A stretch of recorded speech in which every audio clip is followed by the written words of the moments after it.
নমস্কার সকলকে বন্ধুরা। আইপিএল 2024-এর তৃতীয় ম্যাচটিতে মুখোমুখি হতে চলেছে কলকাতা নাইট রাইডার্স এবং সানরাইজার্স হায়দ্রাবাদ। এবং আজকের এই ভিডিওতে আমি তোমাদের সাথে এই ৩ নম্বর ম্যাচটির জন্যে এখানে কেকেআর এবং এসআরএইচ এই দুটি টিমের প্রবাবলি প্লেইং ইলেভেন কেমন হতে পারে, শক্তিশালী প্লেইং ইলেভেন কেমন হতে পারে সেটার ব্যাপারে আলোচনা করব, সেটা তোমাদেরকে জানানোর চেষ্টা করব। যেখানে বন্ধুরা এই ম্যাচটি হতে চলেছে আইপিএল 2024-এর এই ৩ নম্বর ম্যাচটা হতে চলেছে কলকাতাতে, কলকাতার ইডেন গার্ডেন্সে এই ম্যাচটি হবে। এবং এই ম্যাচটির জন্য সবার প্রথমে যদি আমি সানরাইজার্স হায়দ্রাবাদ টিমের প্লেইং ইলেভেন কেমন হবে সেটার ব্যাপারে কথা বলি, এখানে সানরাইজার্স হায়দ্রাবাদ টিমের হয়ে ওপেনিং করতে পারে এই ম্যাচটিতে মায়াঙ্ক আগারওয়াল এবং অভিষেক শর্মা। যেখানে বন্ধুরা আগের বছরে 2023-এ আমরা দেখেছিলাম মায়াঙ্ক আগারওয়ালকে কিন্তু বেশি ম্যাচে সুযোগ দেওয়া হয়নি, সে প্রায় আইপিএল এর হাফ ম্যাচেই বেঞ্চে বসে কাটিয়েছিল, তাকে ম্যাচে সুযোগ দেওয়া হয়নি কারণ তার ফর্ম খুব একটা ভালো ছিল না। তবে এই বছরে আমার মতে মায়াঙ্ক আগারওয়ালকে প্রথম থেকেই সুযোগ দেবে সানরাইজার্স হায়দ্রাবাদ টিম। এবং সানরাইজার্স হায়দ্রাবাদের হয়ে এই বছরে ওপেনিং করবে অভিষেক শর্মা এবং মায়াঙ্ক আগারওয়াল। এবং ৩ নম্বর পজিশনে খেলতে পারে রাহুল ত্রিপাঠী। এবং বন্ধুরা এখানে ৪ নম্বর পজিশনের কথা বললে এখানে আমার মতে প্রথম চয়েস হবে অ্যাডিয়েন মার্কাম। যেখানে বন্ধুরা এই বছরে সানরাইজার্স হায়দ্রাবাদ টিমের কাছে খুবই ভালো ভালো বিদেশি প্লেয়ার আছে। এই টিমটির কাছে ৮টা সেরা বিদেশি প্লেয়ার আছে। তো এখানে ৮ জনের মধ্যে ৪ জন প্লেয়ারকে খেলানো কিন্তু খুবই ডিফিকাল্ট চয়েস, খুবই কঠিন সিদ্ধান্ত এখানে হতে চলেছে সানরাইজার্স হায়দ্রাবাদ টিমের। তবে যতদূর মনে হচ্ছে আমার এই প্রথম ম্যাচটিতে, তাদের এই প্রথম ম্যাচটিতে তারা ৪ নম্বর পজিশনে এখানে অ্যাডিয়েন মার্কামকেই খেলাবে এবং ৫ নম্বরে তারা হেনরিচ ক্লাসেনকে খেলাবে। যেখানে এই মুহূর্তে হেনরিচ ক্লাসেন টি-টোয়েন্টি ক্রিকেটে দুর্দান্ত ফর্মে আছে। বলা যেতে পারে এই সময়ে টি-টোয়েন্টি ক্রিকেটে সবথেকে ভালো প্লেয়ারের মধ্যে একজন হচ্ছে হেনরিচ ক্লাসেন। তো তাকে অবশ্যই খেলাবে সানরাইজার্স হায়দ্রাবাদ টিম। এবং বন্ধুরা এখানে সানরাইজার্স হায়দ্রাবাদ টিম ৬ নম্বর পজিশনে আব্দুল সামাদকে খেলাতে পারে। যদিও তাদের কাছে আরও একটি অপশন আছে, আনমোলপ্রীত সিংও কিন্তু তাদের দলে আছে। এখানে দেখার বিষয় থাকবে এই ৬ নম্বর পজিশনে তারা আব্দুল সামাদকে খেলায় নাকি আনমোলপ্রীত সিংকে খেলায়। এবং ৭ নম্বর পজিশনে তারা ওয়াশিংটন সুন্দরকে খেলাবে। আর বন্ধুরা এখানে ৮ নম্বর পজিশনে সানরাইজার্স হায়দ্রাবাদ টিম ওয়ানেন্দু হাসারাঙ্গাকে খেলাতে পারে। যেখানে ওয়ানেন্দু হাসারাঙ্গাকে সানরাইজার্স হায়দ্রাবাদ দলে নিয়েছে অকশনে। তো এখানে আমার মতে ওয়ানেন্দু হাসারাঙ্গা প্রথম ম্যাচে সুযোগ পাবে, প্রথম ম্যাচ থেকেই তাকে সুযোগ দেওয়া হবে।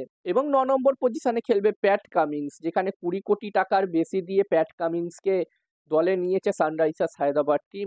তো এখানে প্যাট কামিন্সকে তারা 100% খেলাবে। এবং শোনা যাচ্ছে যে প্যাট কামিন্স এই বছরে সানরাইজার্স হায়দ্রাবাদ টিমের হয়ে ক্যাপ্টেন্সিও করতে চলেছে। এবার দেখার বিষয় থাকবে এখানে সানরাইজার্স হায়দ্রাবাদ টিম কি সিদ্ধান্ত নেয়, টিম ম্যানেজমেন্ট কি সিদ্ধান্ত নেয়। এবং ১০ নম্বর পজিশনে ভুবনেশ্বর কুমার খেলবে, এটা তো একদম কনফার্ম। এবং ১১ নম্বর পজিশনে এখানে দুটো অপশন আছে সানরাইজার্স হায়দ্রাবাদ টিমের কাছে, একটা হচ্ছে উমরান মালিক এবং আরেকটা হচ্ছে টি নাটারাজান। এই দুজনের মধ্যে যে কোনো একজন খেলবে এই ১১ নম্বর পজিশনে।